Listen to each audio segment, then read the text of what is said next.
Hi there, everybody. Welcome to EDUT 501 week number 2. So we have some exciting things and some not exciting things. How about if we start off with the sad news, shall we? Take a moment. You may have heard the news. Sir Ken Robinson died yesterday, very recently. So he had a quick battle with cancer. So he's the author of one of your books. Week 2 has his TED Talk, which is both kind of sad and also kind of perfect. It's a great way to like honor his legacy about schools and creativity and how we do and do not organize the system that we call school into supporting student creativity or killing student creativity. So that's his TED Talk. It's good. It's really good. If you've not seen it, you will watch it and then be both inspired and sad that he died. Um, Maybe we keep the sad or like world ending train rolling a little bit. A lot of you have fires nearby. So we're thinking of you. We're praying for you. We want to know how we can help. So, like, the most basic thing is if it is affecting you, just reach out and give me a heads up. Um, we as a school will definitely work with you, like, obviously. Also, just be mindful of the late policy. And, the way it's written is if you just don't turn in an assignment, you get a 0. If it's late, you get a 0.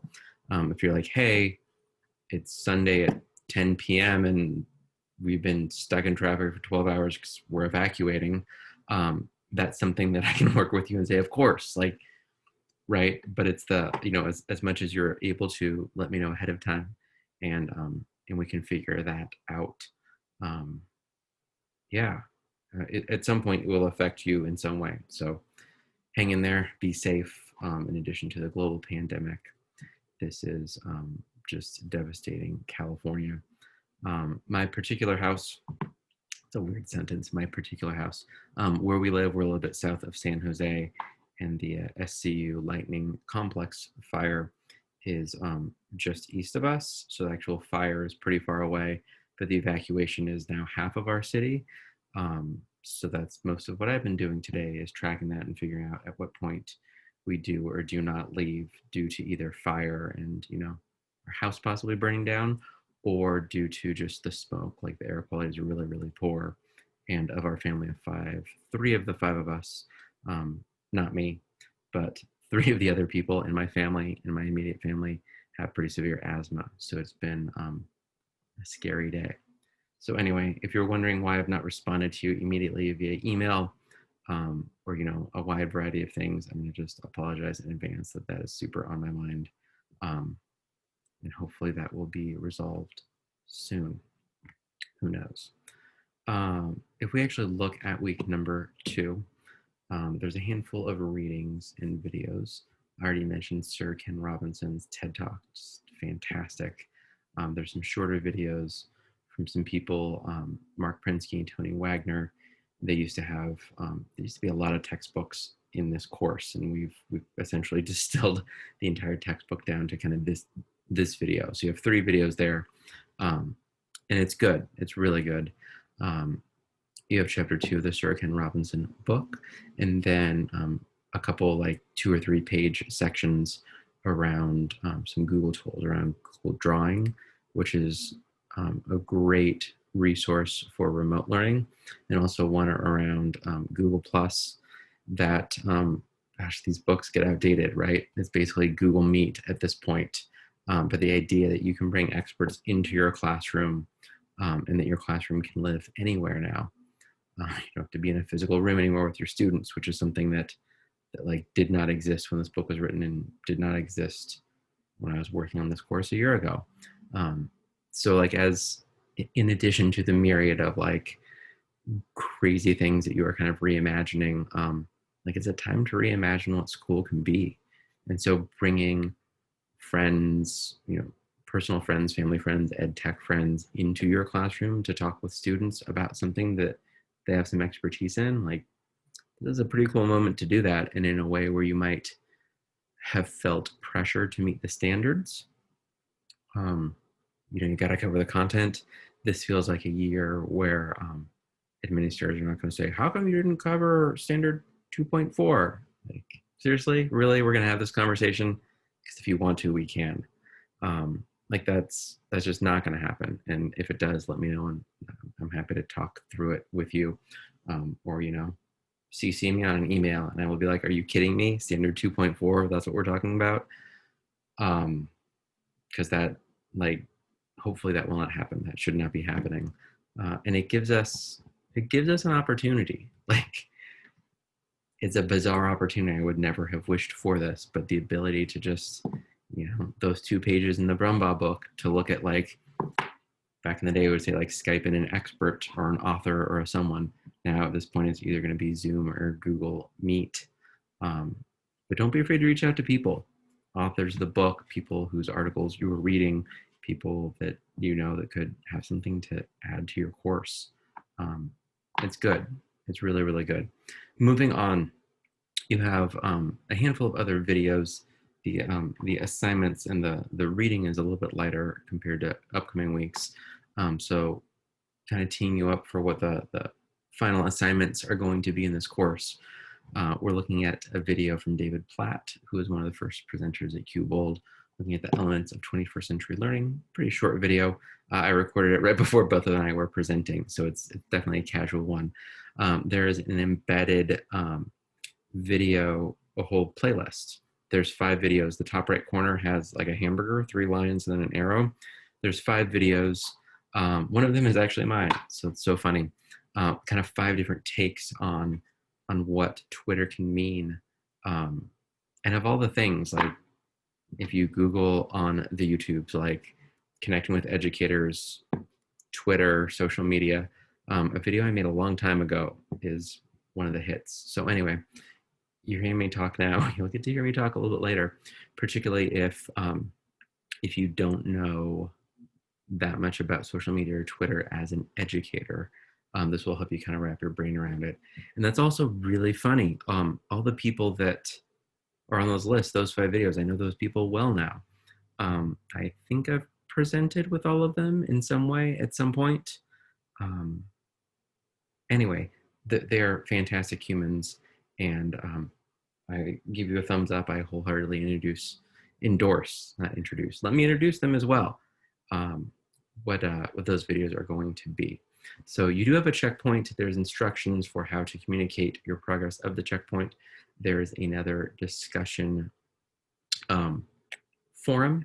So the week 2 discussion prompt, if you click right through that, you will get right to it, is looking at the readings. So if you've not read the book, the Robinson book, you're going to be kind of at a loss, looking at the idea that school is essentially the industrial model, right? So is that like a thumbs up or a thumbs down?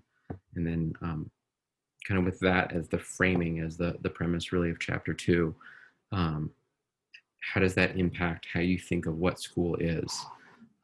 And feel free to also talk about, what's going on right now with, fires, and with so much of what I am seeing. And I know that everyone's stories are quite different, but a lot of what I'm seeing is pressure from a variety of people to open schools. And it is becoming apparent that a big reason for that is we need a place to put kids. And so I think that overlaid, if we look at our global pandemic as California is burning, and then kind of merge that on top of kind of the idea of the industrial model of schools from 100 or 200 years ago, from your readings, what does that look like? And it's interesting. I think we're going to have some interesting discussions in the week 2 discussion prompt. It feels timely in a way that it hasn't been. You're going to have a group project. There's directions for you. This is part of your attendance, so you need to submit that. You have the group list of whom you are in the group with. It's pretty quick. It's really kind of going through the protocol of how do you work with people collaboratively as much as anything else. And then finally, you have your first big assignment, the social media starter kit. It's really setting up an educational Twitter account. If you have concerns about having your name and face on the Twitters, as my mom still calls it. So if you hear me add an S to it, it's not a mistake. It's because I think it's fantastic. If you are uncomfortable with that, having something without your name and like, you know, a logo of your school is okay. The spirit of it, and if you are comfortable trying it, and there's many reasons why you might not be, but having your actual name in your profile, having your actual photo, is kind of the spirit of it. So you don't get graded if you can't lose points for not doing those, as long as you have a username, a profile picture, a header photo. Like it looks actually like you have an account set up. So you need to set up that account, and you need to follow some educators. If you look carefully on the rubric, it's a little bit different from the directions. I developed this rubric, so I'm happy to share it with you. You know, it says download the mobile Twitter app. Again, the spirit of it is you're following at least 20 educators, and you can kind of check in and go, oh, wow, like there's some great resources. You don't lose points on the rubric if you don't. I don't have a way of verifying it. I'm not going to make you take a screenshot of your phone. That's not cool. But again, like that's the direction we're heading. And then for the part 2 of this assignment, you're going to actually engage with people and you know, have conversations on the Twitters. It's good stuff. It's actually the reason I have the job I have now as director of technology. I was teaching 2nd grade at the time, and the previous tech director of Hillbrook School got hired by Apple in like March, which is pretty late in kind of the hiring season for tech directors of independent schools. And he just emailed me out of nowhere and said, hey, Bill, I don't think we've talked before. I like what you share on Twitter. I think you'd be a good fit for our school. You should apply and be our next tech director. And sure enough, here I am, moving from just east of Pasadena up to just south of San Jose to work at Hillbrook School. So it's one of those things that has like literally changed my life, also pretty profoundly changed my life. Nearly all of my good friends are ed tech friends, and most of those I've initially connected with on the Twitters. And those that I haven't have either been in person at a Q conference or an ISTE conference. So it's good stuff. You know, I got my master's 14 years ago, perhaps, in ed tech. So if we rewind and look at what a master's was, you know, like what tools, you know, I learned Photoshop CS2, and iMovie just came out. Like it was before iPads were invented. Had I not kept up, like Google Docs, Google Drive didn't exist. That was kind of my master's project, was doing like a local hard drive that was basically Google Drive. That's crazy. Wow. The point is that if I was just like, cool, master's, check, man, like it gets outdated quickly. I still have a master's, it still counts. But as far as me, like being able to lead a school and say like, this is the trend we need to be on, this is like the next possibility. Something like Apple Schoolwork comes to mind, with being able to push like a template from GarageBand from a teacher's device to a student's device. They can build out a song, they can build out like a script and do like a voiceover and then send it back to the teacher within GarageBand. Something that is really, really cool. You know, like in Pages, teacher can build a book template, and then our youngest learners, like 1st graders, can like actually write a book that looks like a real book and doesn't look like a cute 1st grader version of a book. And we can do that, and we need to be doing that. And that came out, it's been around a couple of years, but like it got a big update like in April, May. And I think that it's important that we as educators with a master's in ed tech continue to stay connected to what the latest and greatest is, so that we give our students more opportunities and unprecedented opportunities. Cool. I like a tiny little soapbox. Let's just end it with that, shall we? Reach out with questions for week 2. Stay safe. Stay inside if you can. Reach out with questions. Keep in touch if you are concerned about keeping up due to a variety of disasters happening in California. And as much as possible, happy week 2.